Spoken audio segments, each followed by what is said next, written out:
doubt you have heard of residents and businesses being evicted, but can you evict washers and dryers? Well, it's unusual, and it's why the condo owners here called Help Me Howard with Patrick Fraser.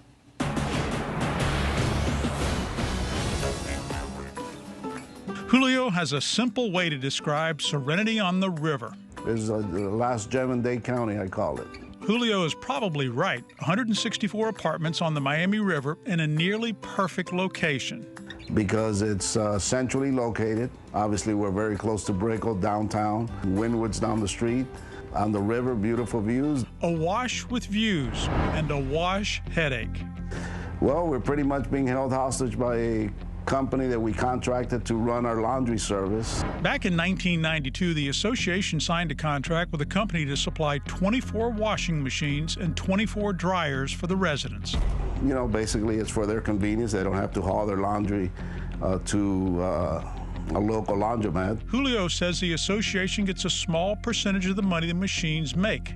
Since 1992, the contract has been renewed 4 times, till 2022 when the board voted to go with a different washer and dryer company. We gave them the notice that was required. They were supposed to be out, I believe, by February of this year. They're still here, collecting money every month. Julio says when they contacted the company to ask them when they were removing the machines, they were told they didn't know they had to. That they did not receive the notice of cancellation required by the contract. We have a certified receipt that it was signed for at their headquarters. In the meantime, the new company supplying the new machines has to wait, leaving the board with 2 options: sue to remove the old machines, which would be too expensive, or just drag the old machines out. We've thought of it, but obviously that opens up the association to liability, claims of damage. Simply put, Julio and his fellow residents want to bring in the new company that will pay the association more money, but they can't because the old company won't remove its machines. So pretty much that's why I say we're being held hostage. Well, Howard, can you evict washers and dryers? Yes, just like a tenant. In this case, the vendor put a clause in the contract that said it didn't begin for up to 60 days after they signed the document to give them time to install the new machines. That meant the 7-year contract should have expired in April.